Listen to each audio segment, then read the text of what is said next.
Bugün Kilyos'ta yarış var. Ama ben yarışmıyorum. Çünkü söz verdim kendime. Geçen sefer sakatlandım ya. İşten güçten kalıyorsun. Bir de kendine geç abi, müşteriye karşı sorumluluğun oluyor. Adam sana güveniyor, çekim, bir sürü organizasyon var. Sadece fotoğrafçı değil. O yüzden gerek yok böyle bir maceraya. Ne yapalım? Hadi dediğim gibi Ozmo Action'a bakalım. Neymiş ne değilmiş görelim.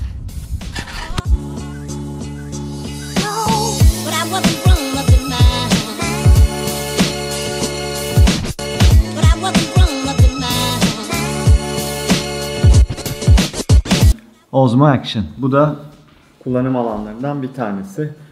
Bu kamerayla bunu karıştırmamak gerekiyor. Bu bir aksiyon kamerası. Yani aslında birebir GoPro 7 ile rekabet etmek için yapılmış bir kamera. O yüzden gerçekten bununla başka kamerayla karıştırmamak gerekiyor. Şimdi şöyle, şimdi haliyle ben Amerika'daki arkadaşlardan bu kamerayı daha geç elime geçirebildim. Bu süre zarfında da aslında iyi oldu. Biraz inceleme izledim. İnsanlar nasıl değerlendirmişler, nasıl test etmişler diye. Genel bir mantık hatası var. Bununla aynı kamera değil. Bunu test ederken yaptığın yöntemleri bunda uygulamaman gerekiyor. Çünkü bu bir aksiyon kamerası. Kalkıp da bunu eline alıp böyle yürüyüp işte efendim buraya çevirdim, hadi bir de koşayım, hadi bir de birazcık karanlık bir yere gireyim, doğru bir test metodu değil. Bir de ne yapıyorlar? Bunu yan yana koyuyorlar. Bunu böyle sallıyorlar. Böyle yapıyorlar, böyle yapıyorlar. Evet, bu daha iyi stabilize ediyor. Ama bu da çok iyi stabilize ediyor. Yani bence bu zaten gimbal kullanır gibi stabilize ediyor. Doğru, evet bu daha iyi stabilize ediyor ama burada DJI bence çok büyük bir üçkağıt yapmış. Şimdi bu DJI Osmo Action'ın lansmanlarında Rocksteady diye bir şeyden bahsediyorlar. O da ne? Diyor ki ben GoPro'yu dövüyorum, çok daha iyi stabilize ediyorum ama üçkağıt ne? Crop, yani kesmesi. Şimdi bu kameralardan görüş açısı denilen olay var. Ve senin görüş açın ne kadar genişse aksiyonu o kadar kaydedebiliyorsun. Bu ne demek oluyor? Şimdi mesela sen bisiklete biniyorsun ya da motora biniyorsun.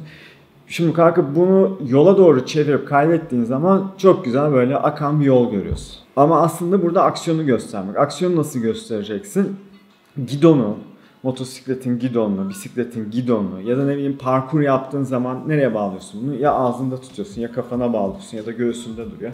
Orada bu kolların hareketleri, bir yerden atladın, bir yere tutundun. Bu kolları göstermen gerekiyor. Ya da ne bileyim dalga sörfü yapıyorsun. Sörfün ucunu görmen gerekiyor. O dalgaya nasıl vuruyor, dalganın içinden nasıl geçiyor. Sen şimdi kalkıp da bunları görmediğin zaman sadece güzel bir doğa çekiyorsun. Ne bileyim işte dalgaları çekiyorsun. İşte güzel bir dağ patikası çekiyorsun. Ama olay o değil. Yani DJI felsefeyi anlayamamış. Aksiyon kamerasının felsefesini anlayamamış. Şimdi bu Rocksteady'yi nasıl yapıyor? Alıyor bunu. Daha doğrusu genel anlamda stabilizasyon nasıl yapılıyor? Bir tane senin ana resmin var. Kaydettiğin resmin var. Bunun içinden bir kesit alıyorsun. Buna crop deniyor. Ve bu crop ettiğin görüntü bunun içinde kaynarak, çünkü burada fazla alanların oluyor. Eğer bu görüntü böyle normalde kayıt ettiğin görüntü böyle oynuyorsa bunun ters istikametinde görüntüyü içinde kaydıraraktan görüntüyü stabilize ediyor.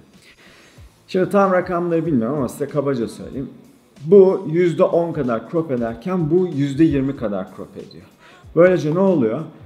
Osmo Action'ın kaydettiği görüntü aslında bu kadarken sana bu kadarını gösteriyor. Ve bu benim yaptığım testlerde gidonum kayboldu. Gidonu göremiyorum. Yolu görüyor ya da motosikletin sadece ucunu görüyor, ufku kaybediyor. Şimdi fazla gevelemeyeyim. Ben size videoları izleteyim. Ve şöyle oldu. Ben bu görüntüleri çektim hafta sonu. Merak ettim. Hemen bilgisayara attım, baktım ve o kadar büyük hayal kırıklığına uğradım ki inanın testin geri kalanını yapmak istemedim. Şimdi dedim ya ben bu kamerayı Amerika'daki arkadaşlara göre geç aldım. Hiçbiri anlamamışlar abi. Hiçbiri aksiyon kamerası nedir bilmiyorlar. Bence DJI benim videomu izlesin. Ya sakın bunu da burnu büyüklük falan olarak algılamayın.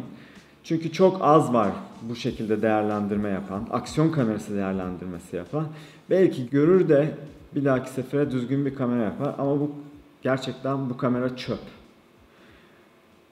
Eğer bana GoPro 7'sini verip bununla takas etmek isteyen varsa seve seve takas ederim.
Ya gerçekten izledikçe asabım bozuluyor. Yani gerçekten çöp. Şimdi sağdaki görüntü, ekranın sağındaki görüntü Rilo diye bir kamera kullanıyorum. Aslında çok beğendiğim kameralardan biri. 360 çekiyor.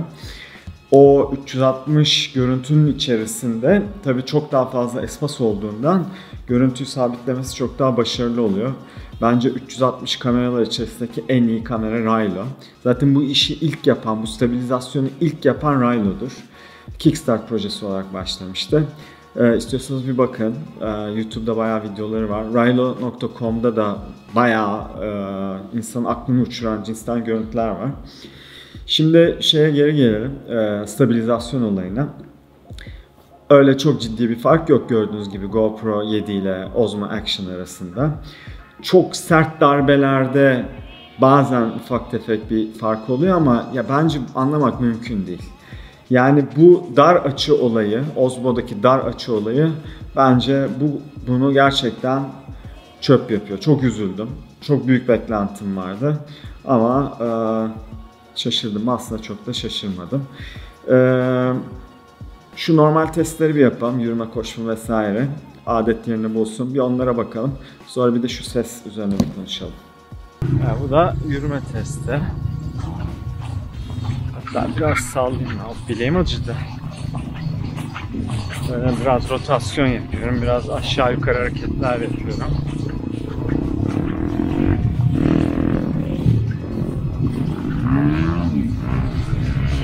Şimdi bir de bunu koşarak yapacağım. Koşuyorum. Şu küçük arkadaşı yakalayayım. Şöyle arkamıza alalım. Hop.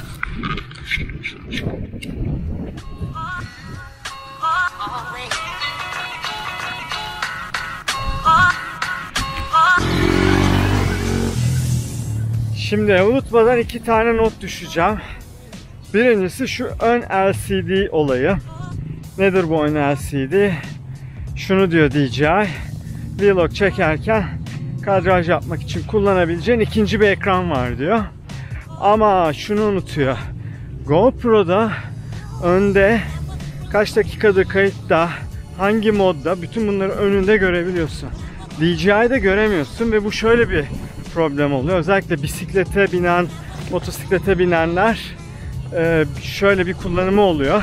Genellikle kaskı takıyorsun ve kayda girip girmediğini bazen kestiremiyorsun ve her zaman yanındakine diyorsun ki kayıtta mıyım diyorsun.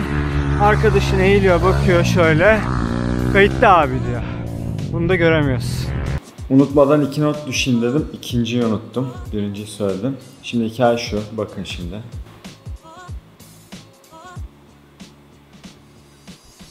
Gecikmeyi görüyor musunuz? Rocksteady açıkken LCD'de gördüğünüz görüntüyle real görüntü arasında bir gecikme oluyor. Rocksteady'yi kapadığınız zaman bu normale dönüyor. O zaman ne anlamı kalıyor? Bir de diyorlar ya Vlog. Bir dakika ya şunu bir öne alayım. Bakayım önde yapıyor mu? Evet, önde de yapıyor. Bunu size gösteremiyorum. Niye gösteremiyorum? Çünkü gayet gösterebiliyorum. Biraz kafayı çalıştırmak gerekiyormuş. Şöyle.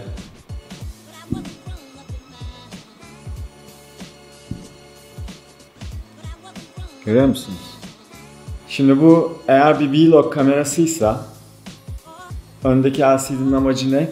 Kendini görüp kadraj almak değil mi? Ya sen gecikmeli görüntü veriyorsan ben kendimi nasıl kadraja alacağım? Neyse bu test hiç iyi gitmiyor. Şimdi ses testine geçelim. Nasıl dolandırıldın ya? Abi vlog çek. Kenan abi dolandırıldı. Dolandırıldı mı? Üçer yıllar mı? Hayır. Organ mı? Bulgaristan vizesi almak için bir yere başvurdum. Doğu Avrupa Şampiyonası yalan olur. Randevu aldım. Türkiye Motosiklet Federasyonu abi Doğu Avrupa Şampiyonası'na katılan sporcuya gri pasaport çıkarmıyor mu? Çıkarıyor. Sana gri pasaport çıkarsın. Ama gri pasaport demek vize falan her şey var mı? Şimdi evet, seste öyle ciddi bir fark yok.